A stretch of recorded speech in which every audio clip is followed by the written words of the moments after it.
बोलिए प्रेम से। आवाज क्या हो? श्री सद्गुरु,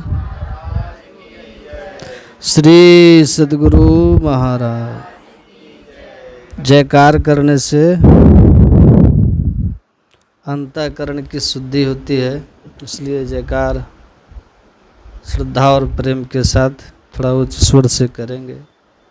आवाज दीजिए थोड़ा। श्री सद्गुरु महाराज की। ध्येयं सदा परिभवग्नमभीष्टदोहम् तीर्थास्पदं शिवविरञ्चिनुतं शरण्यं भृत्यार्तिहं प्रणतपाल भवाब्धिपोतम् वन्दे महापुरुष ते चरणारविन्दम् अखण्डानन्दबोधाय शिष्यसन्तापहारिणे सच्चिदानन्दरूपाय रामाय गुरुवे नमः। धन्य धन्य सद्गुरु सुखद महिमा कही न जाए, जो कुछ कहूँ तुम्हारी कृपा मोते कछू न बसाए। बोलिए प्रेम से श्री सद्गुरु, श्री सद्गुरु महाराज की। श्री सद्गुरु महाराज। परमाराध्य सद्गुरु महाराज गुरुदेव महर्षि संत सेवी परमहंस जी महाराज के चरणों में नमन। कलकत्ता शहर के प्रबुद्ध सत्संग प्रेमी महानुभावों, माताओं एवं बहनों, खुशी का अवसर उपस्थित हुआ है। जो दिवाली के एक दिन पूर्व हम लोग सत्संग में सम्मिलित हैं, यह आदरणीय श्री तीर्थंकर बाबू के घर पर सत्संग है, जो इनके द्वारा आमंत्रित किया गया है मुझे। इन्होंने आग्रह करके मुझे अपने आवास पर बुलाया है सत्संग के निमित्त। मैं सौभाग्य से आप लोग के बीच उपस्थित हो पाया हूँ। कल शुभ दीपावली है नहीं? हाँ, तो आज ही हम शुभकामना कर देते हैं। आज क्या है? जमदिरी, छोटा दिवाली ने आज ही है ना। तो कल हम लोग बड़ा दिवाली मनाएंगे। घर के इर्द गिर्द जो गंदगियाँ होती है ना, उसकी सफाई करते हैं आज। और घर के अंदर भी जो गंदगियाँ फैली हुई रहती हैं, उसकी सफाई करते हैं। यहाँ देख रहे कितनी सफाई हुई है। घर में जो कुछ भी है, कपड़ा है, कोई सामान है, उसकी भी सफाई लोग करते हैं। और शरीर की भी सफाई तो रोज़ करते ही हैं। तो दीपावली के शुभ अवसर पर पहले देखते हैं कि लोग सब घर द्वार, गली कुची आदि की सफाई क्या करते हैं। और सफाई करके फिर संध्या के समय क्या करते हैं? शाम के समय दिया जलाते हैं। हाँ, दिया जलाने से जो अंधेरा होता है वो दूर होता है। और आज जो पर्व है जमदिरी नहीं, हाँ, जम दिया, इसे जम भगाते हैं। जैसे कि लोग कहा करते हैं कि जमराज घर से भाग जाते हैं आज के दिन, और अंधेरा भाग जाता है, दरिद्रता भाग जाती है। तो ये जम क्या है? जो अंधकार देखते हैं ना, बाहर या भीतर, चाहे घर के अंदर का अंधकार हो या आपके मन के अंदर में जो अंधकार हो, तो जो अंधकार है वही जम है। इस जम को तब भगाते हैं जब हम प्रकाश करते हैं, अर्थात दिया जलाते हैं, तभी ये जो अंधकार है ये भाग जाता है। तो अंधकार क्या है? तो अंधकार है अज्ञानता, अंधकार है जम, अंधकार है दरिद्रता, अंधकार है दुख, अंधकार है वज्र किवाड़। यही अंधकार अज्ञानता है और यही जम है। जहाँ तम है वहाँ जम है, जहाँ अंधेरा है वहीं दुख है। राधा स्वामी साहब कहते हैं, इस नगरी में तिमिर समाना, भूल भरम हर बार, खोज करो अंतर उजियारी, छोड़ चलो नौ द्वार। किस नगरी में? शरीर रूपी नगर में अंधकार छाया हुआ। आंख बंद करके देखिए, तिमिर मतलब अंधकार होता है। कहते हैं जब तक अंधकार में आप रहोगे, भूल भरम हर बार, भूल भी होती रहेगी, भरम भी होता रहेगा। एक दो बार नहीं, हर बार। भ्रम मतलब संशय, संशय मतलब अज्ञानता। अज्ञानता कहते हैं जहाँ ज्ञान का अभाव हो, ज्ञान जहाँ शून्य हो गया हो, जीरो हो गया हो, अर्थात विस्मृति जहाँ हो जाती है उसको संशय कहते हैं। भ्रम, जो भी बातें आप याद करना चाहते हैं वो याद नहीं होता, उसको कहते हैं भ्रम। इसी को कहते हैं अज्ञानता, इसी को कहते हैं जम, इसी को कहते हैं दरिद्रता। दरिद्रता को हम लोग सिर्फ धन के अभाव को समझते हैं या सर्वसाधारण नहीं जानते हैं कि रुपया नहीं है तो हमको दुख है, जमीन नहीं है तो दरिद्र हैं, घर नहीं है तो दरिद्र हैं, आदि आदि बातें किया करते हैं, कहा करते हैं। लेकिन यदि संतों को की माने तो उनके विचार से विशेष दरिद्रता क्या है? गोस्वामी जी के विचार के अनुसार जानना चाहेंगे तो उन्होंने कहा, व्यापित त्रिविध ताप तन दारुण, तापर दुसह दरिद्र सतावे। ध्यान से सुनिए, अपने धाम नाम सुर तजु तजी, विषय बबूर बाग उर लायो, यही ते में हरि ज्ञान गंवायो। अब गोस्वामी जी की जो दरिद्रता है इसको समझिए, अर्थात वो किस भाव में दरिद्रता को ले रहे हैं वही मैं बताने जा रहा हूँ। गोस्वामी जी कहते हैं व्यापित त्रिविध ताप तन दारुण। तीन ताप होता है, दैहिक, दैविक और भौतिक, तीन ताप। ये जो तीन ताप हैं इसको कहते हैं दुख। तो शारीरिक दुख होता है ना जीवन में, उसके बाद प्राकृतिक दुख भी होता है, जैसे कि प्राकृतिक आपदाएं आ जाना, बाढ़ या बहुत वर्षा या ओला या बहुत गर्मी, बहुत आंधी, इसको कहते हैं प्राकृतिक आपदा। और शरीर में जो कष्ट होता है उसको दैहिक दुख कहते हैं, दैहिक आपदा कहते हैं। एक दैविक ताप होता है, दैविक मतलब अज्ञात जो हो जाता है, ध्यान से समझिए, अचानक जो दुख होता है, दैहिक दैविक। इधर देखो, इधर देखिए, सब उधर मत देखिए। भौतिक का मतलब शरीर से जो शरीर का कष्ट होता है, जैसे कोई किसी को मारता है, किसी का गला चिप दिया, किसी का। भौतिक से भौतिक कष्ट जो होता है, ये तीन तरह का कष्ट गोस्वामी जी कहते हैं। दैहिक दैविक जो अचानक हो जाता है, कहते हैं पता नहीं था कैसे दुख आ गया है, तो दैविक भी कहते हैं, प्राकृतिक भी कहते हैं इसको। दैहिक दैविक भौतिक ताप, ये जो दुख है ये तो दुख है ही, लेकिन सबसे विशेष दुख क्या है पता है? गोस्वामी तुलसीदास जी महाराज कहते हैं कि तापर विषय दरिद्र सतायो। इन तीन दुखों के अतिरिक्त जो विशेष दुख है वो दरिद्रता वाली दुख है। कि दरिद्रता ये क्या है? दरिद्रता ये ज्ञान का अभाव है, बुद्धि का अभाव है, विद्या का अभाव है, अज्ञानता छा गई है। ज्ञान के अभाव को विशेष दुख का कहा गया है, अर्थात विशेष दरिद्रता की श्रेणी में लोग आ जाते हैं। ज्ञानी हीना पशु भी समाना, यहाँ तक कह दिया जिसके पास ज्ञान नहीं है वो पशु के समान है। तो यहाँ गोस्वामी जी कह रहे हैं कि जो ज्ञान का अभाव है, ये जो अभाव है ना, ये सबसे बड़ा दुख है, सबसे बड़ा कष्ट है, सबसे बड़ी दरिद्रता यही है, ज्ञान का अभाव।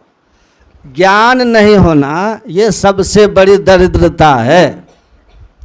हम लोग भोजन एक दिन नहीं करेंगे तो किसी तरह से पानी पी करके भी जीवन बिता लेंगे। यदि एक दिन के लिए आपके पास ज्ञान हट जाए, बुद्धि हट जाए, विवेक हट जाए, समझदारी आपसे हट जाए, आपकी एक दिन भी आप नासमझी के कारण, अज्ञानता के कारण आप कुआं में कूद सकते हैं, पानी में डूब सकते हैं, ट्रेन के नीचे भी जा सकते हैं, नहीं जा सकते। तो इस तरह से जिसके पास ज्ञान नहीं है उसके पास धन से भी विशेष दरिद्रता है। अर्थात धन वाले उतने दरिद्र नहीं, जैसे कि धन आपके पास नहीं है आप उतने दरिद्र नहीं हैं, लेकिन यदि आपके पास ज्ञान नहीं है तो आप सबसे विशेष दरिद्र हैं। तो ज्ञान के बिना जो व्यक्ति है वो दरिद्र है और उसको दुसह दुख होता है, तापर दुसह दरिद्र सतावे। ये जो अज्ञानता वाली बात है, ये दरिद्रता सबसे बढ़कर के है। जमीन की दरिद्रता कम है, घर की दरिद्रता कम है, जमीन की दरिद्रता कम है, पद की दरिद्रता कम है, रुपए पैसे की दरिद्रता कम है। किसके अपेक्षा? ज्ञान की अपेक्षा। यदि आपके पास ज्ञान नहीं है तो आप सबसे विशेष दरिद्र हैं। शास्त्रों में लिखा है कि धनवान जो होते हैं ना, जो राजा लोग होते हैं, अपने राज्य में पूजित होते हैं, और जो ज्ञानवान होते हैं, ज्ञानी होते हैं, वो सर्वत्र पूजनीय हो जाते हैं। तो ज्ञान का विशेष महत्व है। इसलिए तुलसीदास जी महाराज ने कहा जिनके पास ज्ञान नहीं है वो सबसे बड़ा दरिद्र है। उपनिषद में भी लिखा है भारो अविवेकिनः शास्त्रम भारो ज्ञानम चरागिनः अशांतस्य मनोभारो भारो नात्म विदो वपु। कहते हैं जो अविवेकी हैं, अर्थात जिनके पास ज्ञान नहीं है, कहते हैं उसके लिए क्या भार है? शास्त्र भार है। शास्त्र की बात कहेगा वो समझेगा ही नहीं। भारो अविवेकिनः शास्त्रम भारो ज्ञानम चरागिनः। जो रागी हैं, आसक्त हैं, संसारासक्त हैं, उसके लिए ये ज्ञान भारी लगता है। अशांतस्य मनोभारो, जिनका मन अशांत हो गया है, टेंशन में है, मन जिनका दुखी हो गया है, कहते हैं अशांतस्य मनोभारो, उसके लिए उसी का मन भारी हो जाता है। जो अशांत आदमी है ना, उसका मन ही भारी हो गया है, उसके लिए मन भार जैसा हो गया है। और कहते हैं अशांतस्य मनोभारो भारो नात्म विदो वपु। जीवात्मा जो आत्मज्ञानी नहीं उसके लिए शरीर भार है।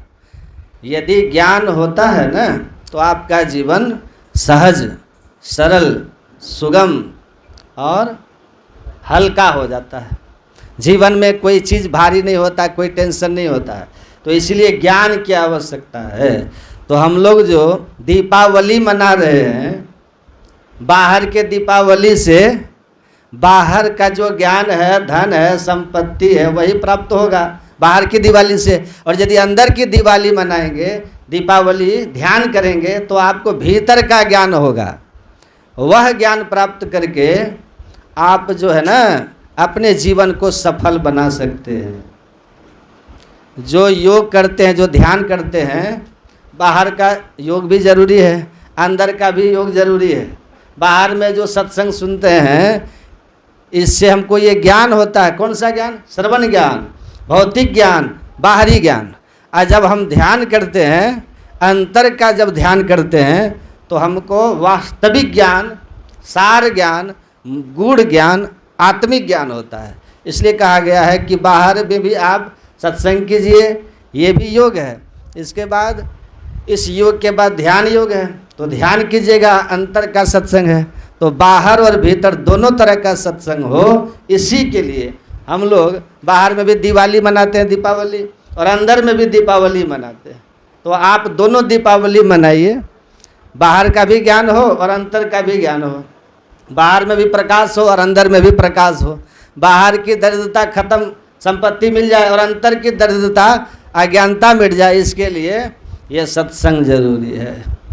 तो जो आज दिरी जलाते हैं तो ये तो घर के आसपास में जो गली कुची है वहाँ का अंधकार दूर हो जाता है।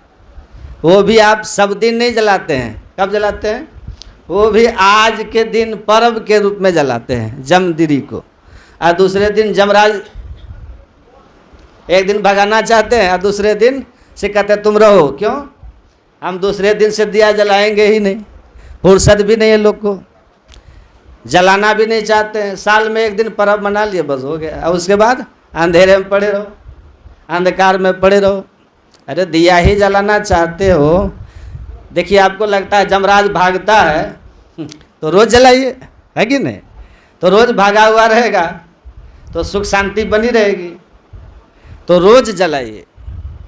तो बाहर में भी दिया रोज़ जलाइए और अंदर में भी रोज़ दिया जलाइए।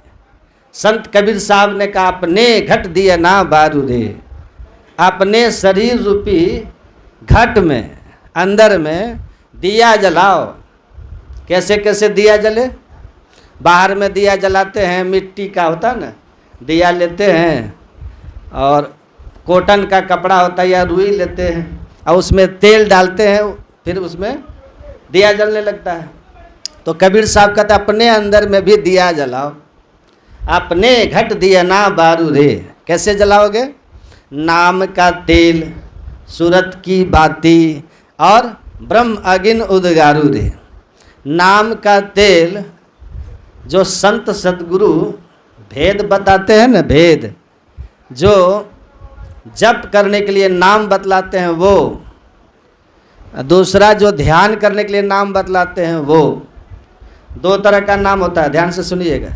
जो जप करते वो भी नाम है, नाम मतलब शब्द, जो भी शब्द संत सतगुरु बताते हैं उस नाम को लीजिए दीक्षा लेके। दूसरा जो नादानुसंधान करते हैं वो जो शब्द है, शब्द साधना या सूरत शब्द योग, ये जो आप करते हैं ये भी एक नाम है।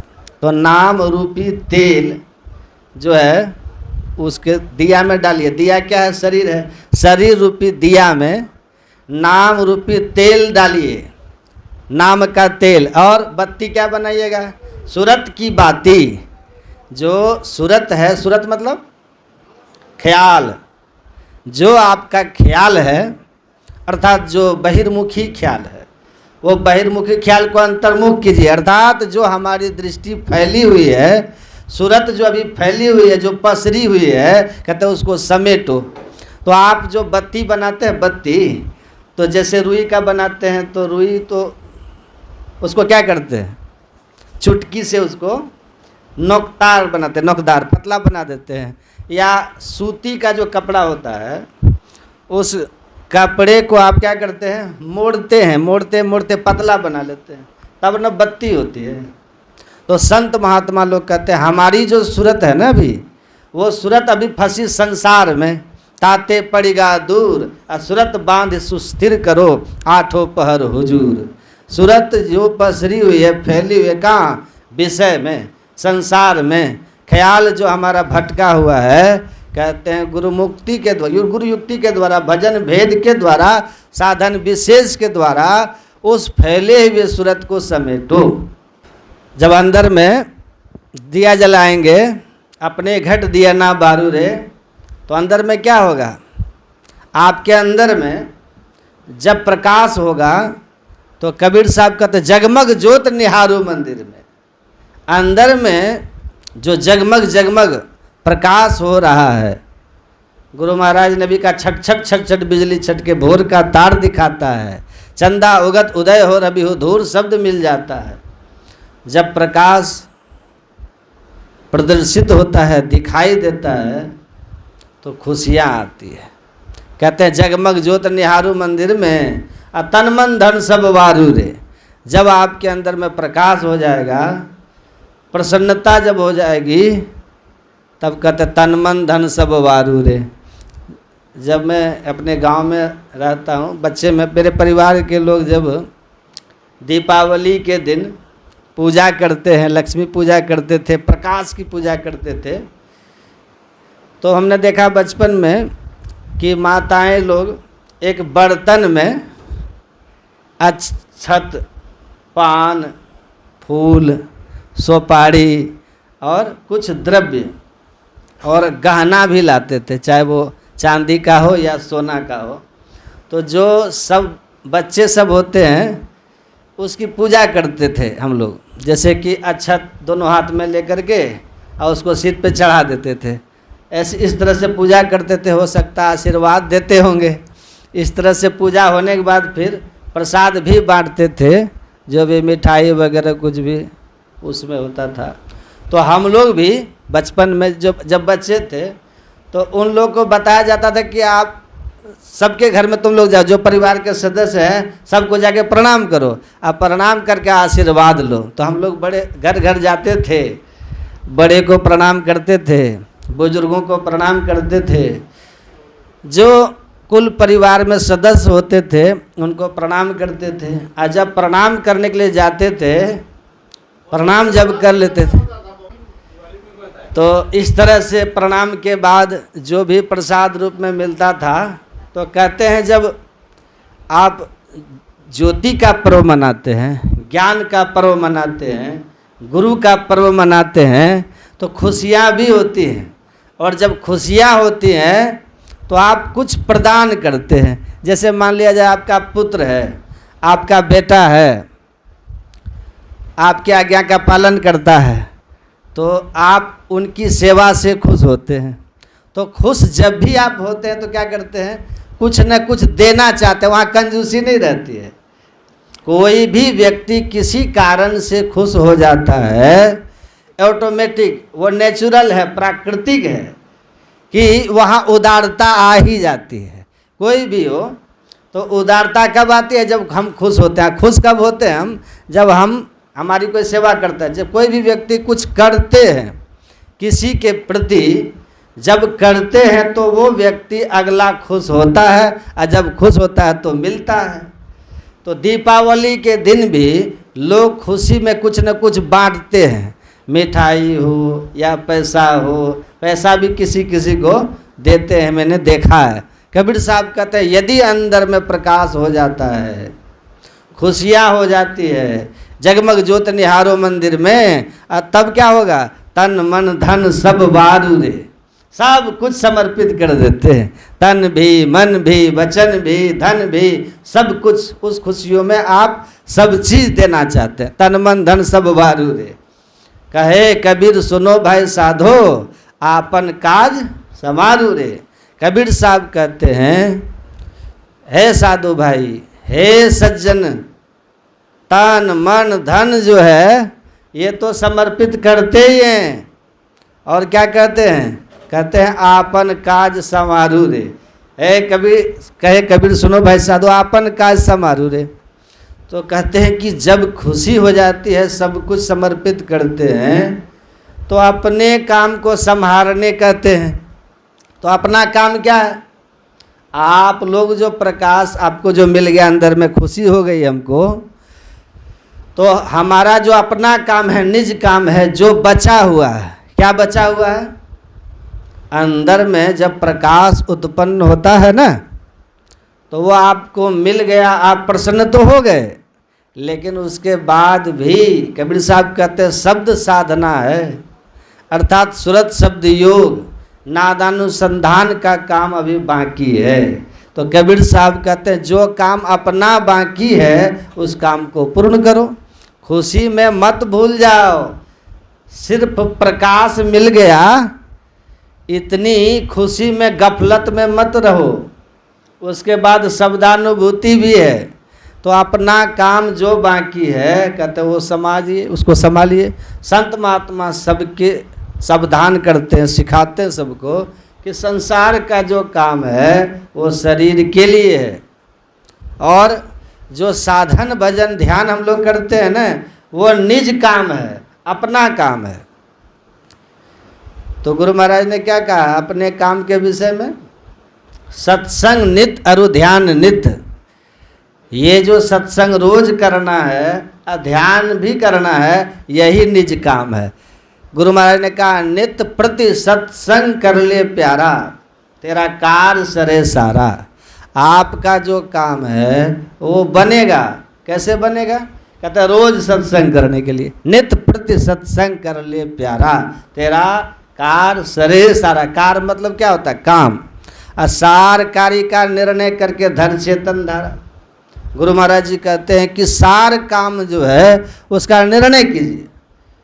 दीपावली में जो आप लोग बहुत सारे काम को करते हैं, तो उसमें ज़रूरी वाला जो काम है वो उसको चुनते हैं, आप चुनाव करते हैं, निर्णय लेते हैं कि सबसे पहले हमको दिया का प्रबंध करना है, नहीं, दूसरे नंबर में तेल का प्रबंध करना है, तीसरे में बत्ती का प्रबंध करना है, चौथे में दिया सलाई का प्रबंध करना है। इस तरह से आप चुनाव करते कि ये ज़रूरी वाला काम है, तब दीपावली बढ़िया से मना सकते हैं। उसी तरह से हमारे जीवन में जो उजाला होगा, प्रकाश होगा, हमारा जीवन जो अभी अंधकार में पड़ा है उसको प्रकाश में यदि लाना चाहते हैं तो गुरु महाराज कहते हैं सार कार्य का निर्णय कर। आपका जो पारमार्थिक जीवन है उस जीवन को आप यदि संवारना चाहते हो, सजाना चाहते हो, तो निर्णय लेना पड़ेगा कि इस जीवन को सजाने के लिए सार काम क्या है। तो गुरु महाराज जी कहते सार कार्य का निर्णय करके सार काम का निर्णय कीजिए। और यदि निर्णय नहीं कर पाते हो तो गुरु महाराज कहते हैं धर चेतन धारा। अंतर की जो अभी धाराएं हैं, जो चेतन धाराएं हैं, जिसको वो चेतना भी कहते हैं, उस धाराओं को धरना ये सार काम है, मूल काम है। धर चेतन धारा, ये जो धारा है ये बाहर की धारा नहीं है, अंतः सलीला है, भीतर की धारा है, प्रकाश की धारा है, अमृत की धारा है। गुरु महाराज कहते हैं मीन सूरत धार धर भाठा से सिरा चढ़ी रही। ये जो धारा भीतर की धारा है, चेतन धारा है, इसको जो धरना है यही सार काम करना है। तो धरेंगे हाथ से क्या? कोई स्थूल धारा है जो हाथ से धरेंगे? गुरु युक्ति के द्वारा, दृष्टि योग की क्रिया द्वारा उन धाराओं को धरेंगे, पकड़ेंगे।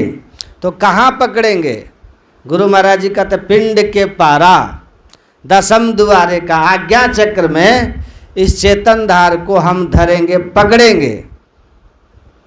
तो वहाँ जो धाराएं आ रही हैं, अंतर की धारा, चेतन की धारा, उसको पकड़ेंगे। धर चेतन धारा पिंड के पारा दसम द्वारे का। तब क्या होगा? कहते ज्योति जग जावे। जब चेतन धारा का सिमटाव कीजिएगा ना तो कहते ज्योति जग जावे। और गुरु महाराज फिर कहते हैं ज्योति जग जावे अति सुख पावे। सुख कितना मिलेगा आपको? अतिशय सुख मिलेगा, अत्यधिक सुख मिलेगा, अति सुख पावे। और क्या मिलेगा? शब्द सहारे का, शब्द का सहारा भी मिलेगा। ज्योति जो प्रकाश है वह प्रथम संसाधन है परमात्मा का। परमात्मा का रूप कह लीजिए, परमात्मा का प्रकाश कह लीजिए, परमात्मा का विभूति कह लीजिए, जो भी जानते हैं आप वो मान लीजिए परमात्मा का ये रूप भी है, परमात्मा का विशेष साधन भी है। और गुरु महाराज जी ने तो कहा प्रवचन में परमात्मा का प्रकाश ये बायां हाथ है और शब्द जो है वो दायां हाथ है। तो जो प्रकाश प्राप्त कर लेता है परमात्मा के बाएं हाथ में चले जाते हैं। तो जब बच्चा माँ बाप के हाथ में चला जाता है तो वो बच्चा खुश होता है कि नहीं? भटकता है, वो कहीं हेराता नहीं है मेला में। उसी तरह से जब प्रकाश को प्राप्त कर लीजिएगा तो परमात्मा के हाथ में साधक चला जाता है, हम आ जाते हैं। तो ये परमात्मा का बायां हाथ भी है। तो कहते हैं कि अति सुख पावे शब्द सहारे का, शब्द का सहारा भी मिलता है। लख बिंदु नाद तह त्रय बंद देके। आगे फिर गुरु महाराज कहते हैं लखो अर्थात देखो। क्या देखना है? बिंदु को देखना है। दृष्टि योग की क्रिया के द्वारा हम बिंदु ध्यान करते हैं। लख नाद कहते हैं बिंदु ध्यान जब कीजिएगा ना, देखने में आपको आएगा, बिंदु भी देखने में आएगा, प्रकाश भी देखने में आएगा, उसके बाद शब्दानुभूति भी होगी। लख बिंदु नाद कैसे देखेंगे? त्रय बंद देके, आंख कान मुख बंद कराओ, अनहद झींगा शब्द सुनाओ, दोनों तिल एक तार मिलाओ, तब देखो गुलजारा है। गुरु महाराज जी कहते हैं आंख कान मुंह तीनों को बंद करो। जब बंद कीजिएगा, तीन बंद करी भजो नाम सोई, तीनों को बंद कर करके ध्यान कीजिएगा। कहते हैं इस तरह से जब करेंगे तो गुरु महाराज जी कहते हैं लख बिंदु नाद तह त्रय बंद दे के सुनो सुनो में ही, और ब्रह्मनाद का धरो सहारा आपन तन में ही। जो ब्रह्मनाद है, जो अंतर का शब्द है, कहते हैं उसका सहारा मिलेगा आपको। ब्रह्मनाद का धरो सहारा आपन तन में ही, अपने शरीर रूपी मंदिर में ही सहारा मिलेगा। गुरु महाराज कहते हैं सुनो सुनो में ही, अंतर के शब्दों को सुनो। जब उसको सुनोगे तब आप अंतर में प्रकाश और शब्द दोनों को प्राप्त करोगे। इसीलिए जो दिया बत्ती जलाना चाहते हैं वह बाह्य प्रकाश पाना चाहते हैं, जिसको भौतिक प्रकाश कहते हैं, जिसको बाहर का प्रकाश कहते हैं। इससे आपको भौतिक जीवन में सुख संपत्ति मिलता है, शांति मिलती है, समृद्धि मिलती है। बाहर में दिया बत्ती जलाने से लक्ष्मी की भी प्राप्ति होती है, धन भी मिलता है, जीवन में मंगल होता है। तो स्थूल पूजा करने से स्थूल संसाधन की प्राप्ति होती है। जब आप सूक्ष्म पूजा कीजिएगा तो सूक्ष्म ध्यान करने से, अंतर का ध्यान करने से, तो अंतर में जो विभूतियाँ हैं, संसाधन हैं, परम प्रभु परमात्मा का जो साम्राज्य है, उसमें जो कुछ भी है उसको आप प्राप्त करेंगे। उससे आपको विशेष खुशी भी मिलेगी। गोस्वामी तुलसीदास जी महाराज ने कहा, सुन रहे थे ना पाठ में, राम नाम मणि दीप धरु। राम नाम, राम क्या है? नाम है। और नाम क्या है? कहते हैं मणि है। मणि मतलब प्रकाश। तो राम एक नाम है जो हम लेते रहते हैं। तो वह नाम राम का है तो साधारण नाम नहीं है। कहते हैं वो मणि के समान है। राम नाम मणि दीप धरु, कहते हैं उसको दीप बना लीजिए, दीपक बनाइए और उसको धरिए। तो कहाँ? कहते हैं अपने अंदर में धरिए। मुंह जो है ना, मुंह का जो होंठ है, होंठ, उस जगह से आवाज़ बाहर आती है। नहीं, खाते हैं तो भीतर में अन्न चला जाता है। तो कहते हैं तुलसीदास जी, जो बाहर और भीतर का स्थान है मुंह, उसी मुंह पर, अर्थात मुंह से नाम लीजिए, राम नाम मणि दीप धरु जी देहरी द्वार। जैसे ये द्वार जो होता है ना आपका, देहरी जिसको कहते हैं, देहरी जो है जहाँ दरवाज़ा आप लगाते हैं उसको देहरी कहते हैं, मध्य वाला। न वो घर है न वो बाहर है, तो देहरी जिसका नाम है। घर भी उसको नहीं कह सकते आप, अब बाहर भी नहीं कह सकते, क्योंकि वो बाहर भी नहीं है, घर में भी नहीं, पीछे में है, तो उसको देहरी कहते हैं। उसी तरह से हमारा जो होठ है ना, होठ, वो होठ न बाहर है न भीतर है, मध्य में है। जी देहरी द्वार, कहते हैं यहीं पर राम नाम रूपी दिया को धरो, रखो, अर्थात नाम लो, तब क्या होगा? तुलसी भीतर बाहर हो जो चाहसी उजियार। जिनके मन में ये है कि हमारा बाह्य जीवन, भौतिक जीवन, स्थूल जीवन, शरीर से संबंधित जीवन यदि सुखमय हो, उजाला हो, प्रकाश में हो, तो कहते हैं कि राम नाम लो, मुंह से लो।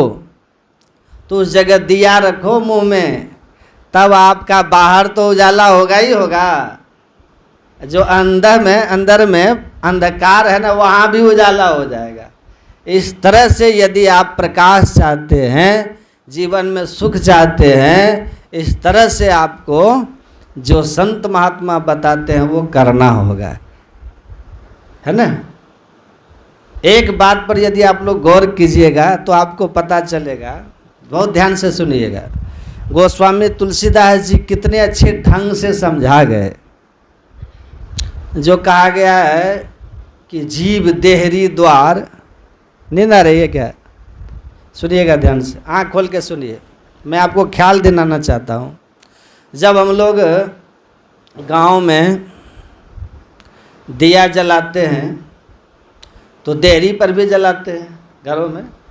जब दरवाजे पर जलाते हैं, जहाँ केवाड़ रहता है, वो सेंटर पर बीच में जब दिया जलाते हैं, बीच में गौर कीजिएगा आप, दिया की जो रोशनी होती है वह बाहर में भी प्रकाश कर जाता है और घर के अंदर में भी प्रकाश कर जाता है। यदि दिया को घर के भीतर रखिएगा तो बाहर वो प्रकाश नहीं फैल सकता है। आप बाहर रखेंगे तो भीतर में भी प्रकाश नहीं होगा। तो जब बीच में रखते हैं देहरी पर, सेंटर में, जिसको देहरी बोलते हैं, तो बाहर भी प्रकाश, अंदर में भी प्रकाश।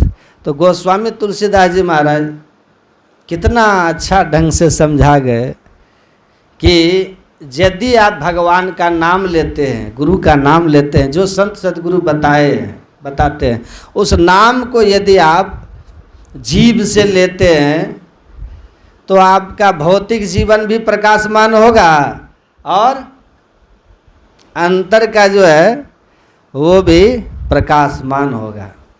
तो गोस्वामी तुलसीदास जी महाराज बड़े अच्छे ढंग से समझा गए कि मुंह से लो भगवान का नाम, तो बाहर का जीवन जो है आपका सुखमय होगा, अंदर का जीवन सुखमय होगा, भौतिक जीवन सुखमय होगा और आध्यात्मिक जीवन भी सुखमय होगा।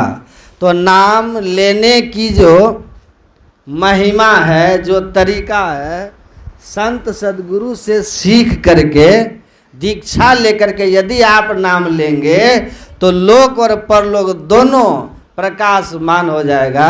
ऐसा गोस्वामी तुलसीदास जी महाराज कह गए हैं। जब तक नहीं कीजिएगा तब तक आपका जो जीवन है, जो भौतिक जीवन है, अभी आध्यात्मिक जीवन है, दोनों जीवन में सुख अगर चाहते हैं तो ध्यान करना पड़ेगा, नाम लेना पड़ेगा। यदि आप नहीं चाहते हैं, चाहते तो सब कोई है लेकिन नहीं जानते हैं, चाहना आपके अंदर में है, चाहना तो बच्चा भी करता है, कुछ भी चाह लेता है बच्चा, चाहनाएं हैं लेकिन चाहना के अनुरूप आपके अंदर में समझदारी नहीं है, सीख नहीं है, तो चाहना की पूर्ति होने में कठिनाई है। बच्चा जो कुछ भी चाहता है उसके अनुसार उसको समझ में नहीं आता है, इसकी आपूर्ति कैसे होगी।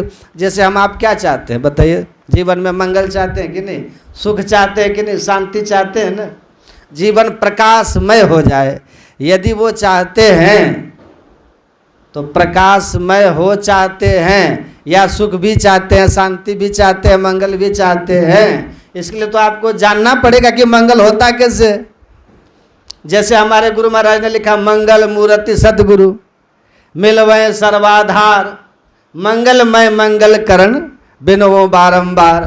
जो कोई मंगल चाहता अपने जीवन में, तो जो मंगल मूर्ति सदगुरु हैं, साक्षात मंगल का मूर्ति हैं। देखें कहीं मूर्ति मंगल का, यदि आप मंगल चाहते तो मंगल मूर्ति सदगुरु का नाम लेना पड़ेगा, उसके बताए अनुसार चलना पड़ेगा।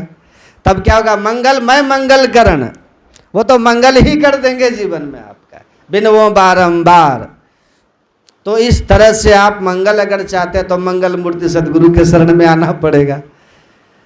और आप सुख चाहते हैं तो सुख यदि आप चाहते हैं तो सुख रूप कौन है। जैसे मान लिया जाए आप रुपया चाहते हैं, रुपया तो बैंक में जाइएगा तब न रुपया, बैंक में रुपया ढेर रहता है। आप खाता खुलाए हैं तो बड़ा वहाँ से निकाल सकते हैं। जहाँ जो कुछ भी है वहाँ जब आप जाएंगे तो वहाँ से मिलेगा आपको, है ना। वस्तु कहीं ढूंढे कहीं कहीं भी दिया हुए हाथ, कह कबीर तब पाइए जब भेदी लीजिए साथ। वस्तु है कहीं और, खोज कहीं और रहे हैं, इसलिए आपकी जो इच्छा है उसकी पूर्ति नहीं होगी। तो सुख यदि आप चाहते हैं तो कहाँ जाएंगे? तो कहते हैं सतगुरु सुख के सागर, शुभ गुण आगर, ज्ञान उजागर है। तो सुख अगर आप जीवन में चाहते हैं तो सुख के सागरे हैं कौन? सतगुरु। जैसे मान लिया जाए पानी चाहते हैं तो कुआं में जाइए, कुआं के पास जाएंगे तभी, जैसे पानी की विशेषता कुआं में, या तालाब में जाएंगे, गंगा में जाएंगे, सागर में जाएंगे। अथवा यदि आपके घर में जितने लीटर का बर्तन है उसमें जब पानी रखा वहाँ जाएंगे तो वहाँ से लेंगे आप। ठीक उसी प्रकार से यदि सुख चाहते हैं तो कितना सुख चाहते हैं आप? थोड़ा सा चाहते हैं? नहीं, थोड़ा सा में संतुष्टि नहीं है। कितना चाहते हैं? ढेर। अच्छा मान लिया जाए 5 बूंद आपको सुख चाहिए तो कहेंगे उससे क्या होगा? नहीं, जीवन भर सुख चाहिए। तो सुख यदि ढेर चाहिए, सदगुरु सुख के सागर हैं। संत सदगुरु जो होते हैं वो सुख के सागर होते हैं, सागरे हैं वो। अशुभ गुण आगर, ध्यान से सुनिएगा, आप मंगल चाहते हैं, शुभ चाहते हैं तो उसके भी वो आगर हैं, सागर हैं। ज्ञान उजागर हैं, ज्ञान चाहते हैं तो ज्ञान के भी वो सागर हैं। मंगल चाहते हैं तो मंगल मूर्ति सदगुरु हैं। सुख चाहते हैं तो सदगुरु सुख के सागर हैं, शुभ गुण आगर हैं। तो आपको और क्या चाहिए बताइए? धन चाहिए? तो धन यदि आपको चाहिए तो उसके लिए आप लक्ष्मी की पूजा करते हैं ना, दिया जलाते हैं, लक्ष्मी की मूर्ति भी रखते हैं, उसके लिए आप धन खोजते हैं। लेकिन आपको ये जरूर जानना चाहिए धन कुबेर कौन है, धन कहाँ पर गड़ा हुआ है। और जिस लक्ष्मी की हम पूजा करते हैं उससे जो धन आप चाहते हैं वो लक्ष्मी किसके बस में है ये भी जानना पड़ेगा ना। लक्ष्मी है संतन की चेरी, वो तो संत के चरणों की चेरी है लक्ष्मी। तो आप यदि धन भी चाहते हैं तो कहाँ जाना पड़ेगा? संत के शरण में जाना पड़ेगा। क्यों? धन की जो लक्ष्मी है, धन देने वाली जो लक्ष्मी है वो तो संत के कब्जे में है। अब बुझिए, आप धन चाहते हैं तो लक्ष्मी की पूजा करते हैं, न संत की पूजा कर लेंगे अगर तो ऑर्डर नहीं कर देंगे उनके पास तुम जाओ, तो धन जाके हो जाएगा ना, आपको सुख भी हो जाएगा, मंगल भी हो जाएगा। मंगल और सुख और धन, इसके अतिरिक्त और क्या चाहते हैं बताइए? कहते हैं यही तो बहुत हो गया, इतना ही तो चाहिए, मंगल सुख और धन। कोई भी आदमी धन चाहिए, कोई भी आदमी उसको सुख चाहिए, कोई भी आदमी उसको मंगल चाहिए, यही तो चाहते हैं सब कोई। तो इतना तो सब सदगुरु के शरण में मिलेगा आपको।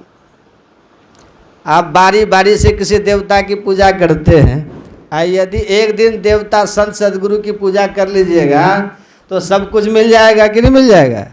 तो सब कुछ यदि चाहते हैं तो संत सदगुरु के बताए अनुसार साधना कीजिएगा, तब सब कुछ मिलेगा। अन्यथा आप खोदते रहिए कुआं, जितना आपको खोदना है खोदते खोदते परेशान हो जाइएगा। लेकिन सुख का जो स्रोत है, सुख की जो धाराएं हैं, शायद ही आपको मिले। जैसे कि कोई पानी के लिए खोदता है, परेशान होकर के खोदना छोड़ करके दूसरे जगह खोदता है, फिर तीसरी जगह खोदता है, फिर चौथे जगह जाता है। इस तरह से खोदता जरूर है लेकिन परेशान हो जाता है।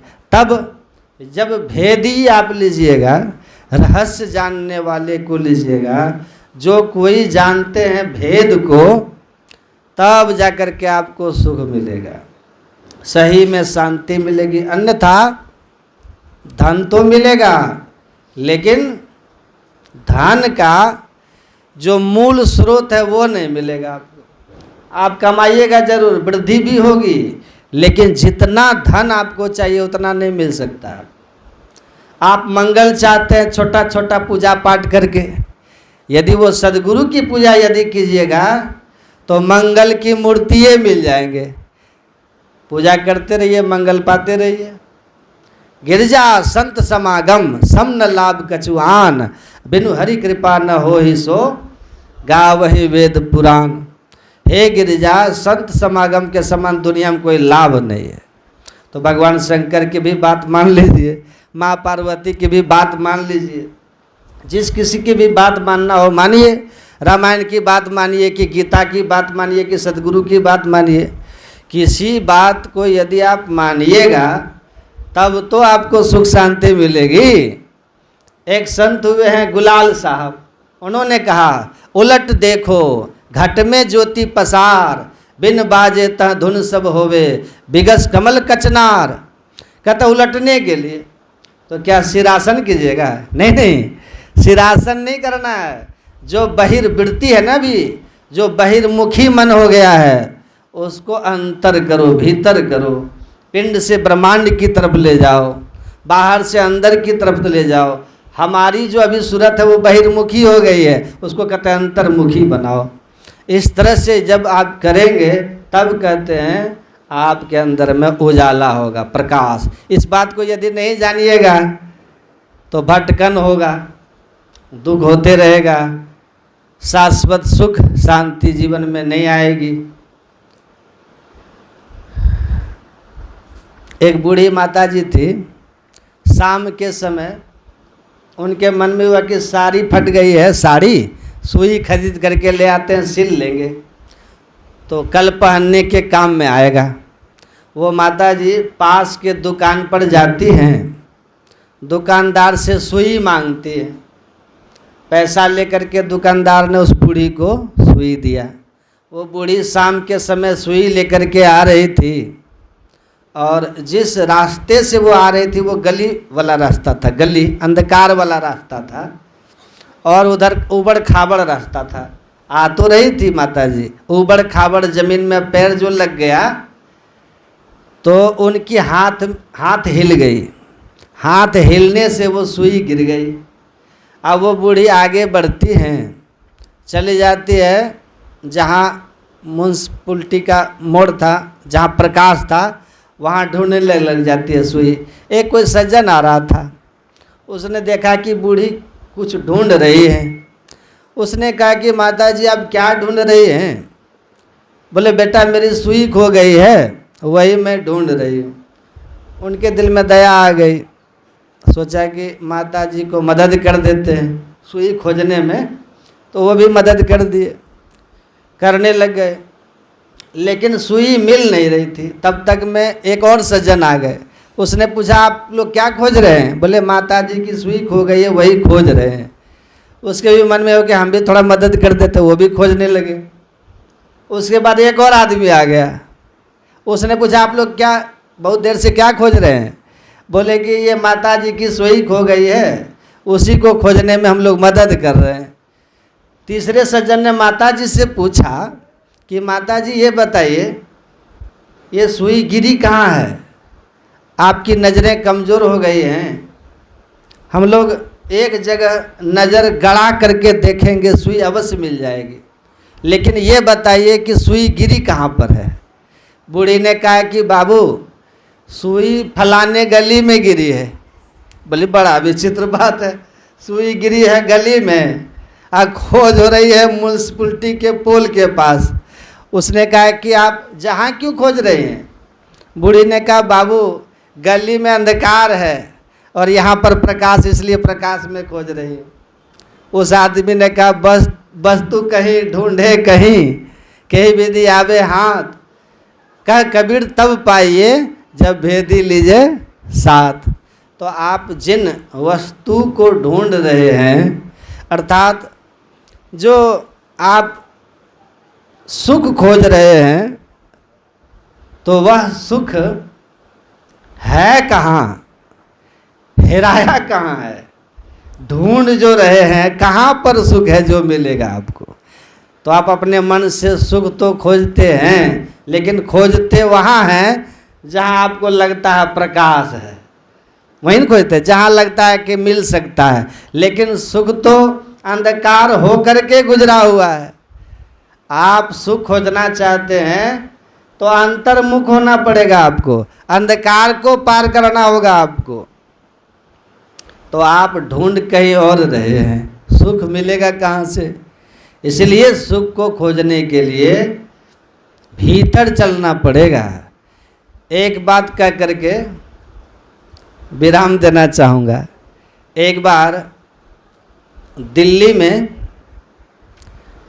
पूज्य महर्षि संत सेवी परमहंस जी महाराज का सत्संग हो रहा था। दिल्ली में, दिल्ली आश्रम में प्रवास था, निवास था उनका। वहीं पर गुरुदेव महर्षि संत सेवी परमहंस जी महाराज विराजमान थे। दिल्ली शहर के एक धनवान व्यक्ति गुरुदेव के दर्शनार्थ आया करते थे उनके। एक दिन एक नगर सेठ आए। नगर सेठ जब आए तो परिचय हुआ, जान पहचान हुई, पूछताछ हुई। तो महर्षि संत सेवी परमहंस जी महाराज ने उनसे परिचय लिया। तो वो नगर सेठ ने कहा, नगर का सेठ हूँ, मेरे पास धन की कमी नहीं है, मैं करोड़पति हूँ। तो हुजूर ने कहा, मैं आपकी क्या सेवा करूँ? आप तो करोड़पति, हम कोड़ीपति हैं। यहाँ आने का क्या रीज़न है, क्या कारण है, क्यों आए आप? धन की तो कमी है नहीं।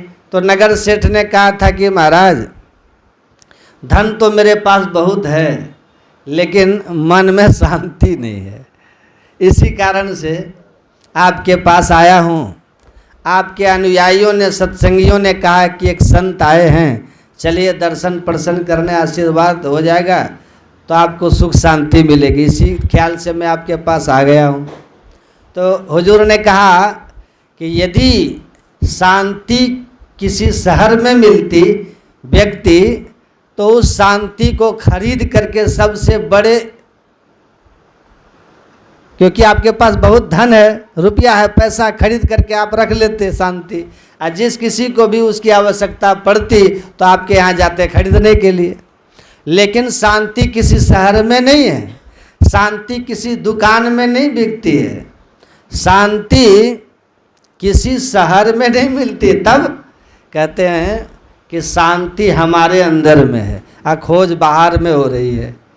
हमारे गुरु महाराज जी ने कहा, गुरु महाराज कहते हैं, नोकते सफ़ेद सन्मुख, नोकते मतलब बिंदु ध्यान जो करते हैं, अर्थात दृष्टि योग की क्रिया जो करते हैं, दृष्टि योग की क्रिया में बिंदु का ध्यान करते हैं। बिंदु की उपलब्धि यदि कर पाते हैं साधक, कहते वही शांति स्वरूप है और उसी से शांति मिलती है। यदि मन की शांति आपको चाहिए तो बिंदु ध्यान कीजिए।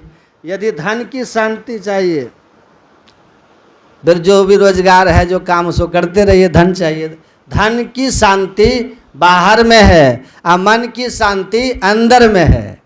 मन की शांति मिलेगा चाहिए तो ध्यान करना होगा, और धन की शांति के लिए बगुला ध्यान करना होगा, अर्थात दुकानदारी कीजिए, खेती कीजिए, बिजनेस कीजिए, नौकरी कीजिए, व्यापार कीजिए, कारोबार कीजिए। तो यदि शांति को चाहते हैं तो बिंदु ध्यान करना होगा। क्यों कि सभी संतों ने कहा इसी माध्यम से शांति मिलेगी। और यदि आप खाली धने की शांति चाहते हैं, पुत्र की शांति चाहते हैं, तो धन के लिए जो स्थूल रोजगार काम है सो करते रहिए। तो संतों ने कहा आप लक्ष्मी की पूजा कीजिए। मनाई नहीं है, इससे आपका घर, मकान, दुकान जगमग जगमग करेगा। और लक्ष्मी पति की पूजा करना चाहते हैं तो ध्यान कीजिए। तो लक्ष्मी यदि चाहते हैं तो दिया बत्ती जलाइए, और लक्ष्मी पति अगर चाहते हैं, जिसके कब्जे में लक्ष्मी है, तो ध्यान कीजिए, क्योंकि लक्ष्मी है संतन की चेरी। तो आज जो आदरणीय तीर्थंकर बाबू ने सत्संग कराया, इनके घर का जम भाग गया होगा, क्योंकि जहाँ सत्संग की वार्ता होती है वहाँ आप सगुन नहीं रहता है, दुर्गुण नहीं रहता है, जम नहीं रहता है, दुख नहीं रहता है, दुख दरिद्र निकट नहीं आवे, सब भाग जाता है, दुख भी दरिद्र भी सब भाग जाता है। कबीर साहब ने कहा है, करो सत्संग भरमगढ़ टूटे। इसलिए सत्संग, गुरु महाराज कहते सत्संग निध अरु ध्यान निध रहिए करत संलग्न हो। इसके साथ साथ बेविचार, चोरी, नशा, हिंसा, झूठ तजना चाहिए। तो इन्होंने आज यहाँ सत्संग कराया तो सब जितना अपशगुन है भाग जाता है, इसलिए सत्संग कराना चाहिए। आज ध्यान से सुनिए, कबीर साहब कहते हैं दुख दरिद्र जो अपशकुन है, टोटका जो है वो सब भाग जाता है, इसलिए सत्संग करना चाहिए। आज जो हमारे आदरणीय श्री तीर्थंकर बाबू ने यहाँ सत्संग कराया, ये भी उपस्थित हैं हम लोग के बीच में और बड़े गौर से ध्यान से सत्संग सुन रहे थे। मैं गुरु महाराज से प्रार्थना करता हूँ इनके जीवन का जो संकट है, जो दुख है, जो कुछ भी है, जो इनके मन के विपरीत है उसको दूर कर दें और जो इनके अनुकूल होना चाहिए, सुख, शांति, स्वास्थ्य, समृद्धि, वह भरपूर गुरु महाराज करे। क्योंकि मैं बिहार से आया हूँ, इन्होंने मुझे बुलाया है बड़े सम्मान के साथ, खुशी के साथ, प्रसन्नता के साथ। इन्होंने मुझे इस दीपावली के शुभ अवसर पर जो अपने आवास पर इन्होंने सत्संग के लिए बुलाया, इसी के कारण मैं शुभ कामना, मंगल कामना इनके लिए करता हूँ और गुरु महाराज से प्रार्थना करता हूँ कि गुरुदेव जी ऐसी कृपा हो इनके ऊपर।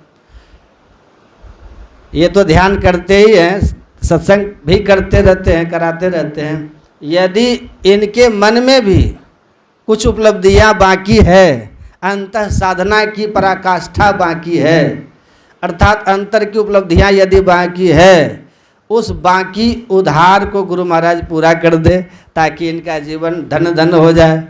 इनके पूरे परिवार के लिए शुभकामना करता हूँ। इनकी जो सुपुत्री हैं, इनकी जो धर्मपत्नी है, सब बैठी हैं और इनके जो सब जितने रिश्तेदार हैं, साड़ू भाई हैं, जितने भी हैं, साली साहब हैं, सब हैं, सब के लिए दीपावली के इस बेला में आज सब शुभकामना, मंगल कामना करता हूँ। बाहर का भी जम भाग जाए और अंदर में जो तम है, जो अंधकार है, वो भी भाग जाए, यही इन शुभकामना करता हूँ।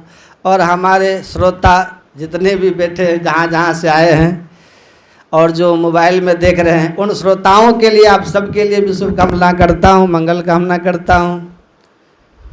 जो हमारे चैनल से जुड़े हुए हैं, कल दीपावली खूब खुशी खुशी मनाइए, प्रसन्नता पूर्वक मनाइए, ध्यान भी कीजिए, सत्संग भी कीजिए, अंतर ध्यान के द्वारा दीप जलाइए।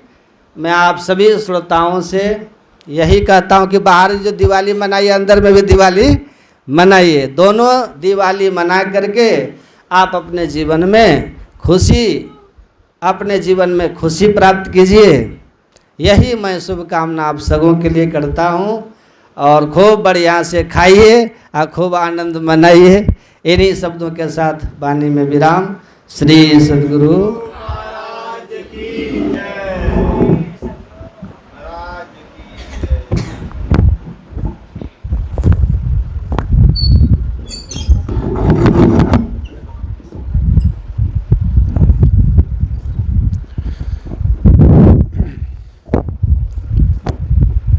अभी हम लोग बड़े ही सुंदर विचार हम बाबा के मुखारविंद से सुने और हम लोग सभी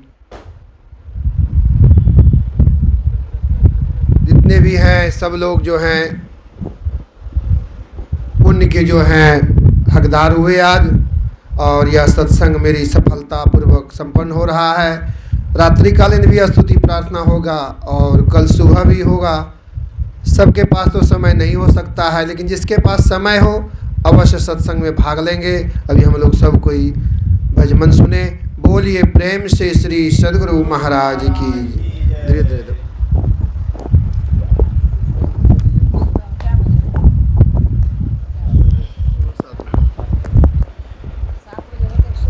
श्री सद्गुरु महाराज की जय। संतों की वाणी अद्भुत वाणी होती है, जो भी जीवन में उतारें उनके लिए जीवन कल्याण में रहेगा। अब हमारे संत मत नियम के अनुसार प्रत्येक रविवार को भजमन फिर आरती।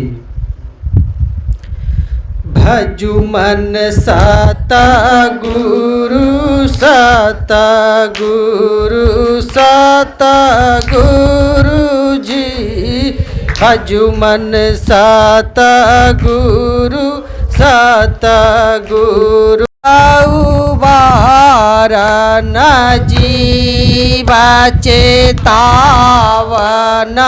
हंस उबारन भव भय तारन सतगुरु जे, भजुमन भव भय तारन सतगुरु जे, भजुमन सतगुरु सतगुरु सतगुरु जे, भजुमन ब्रह्म तम ना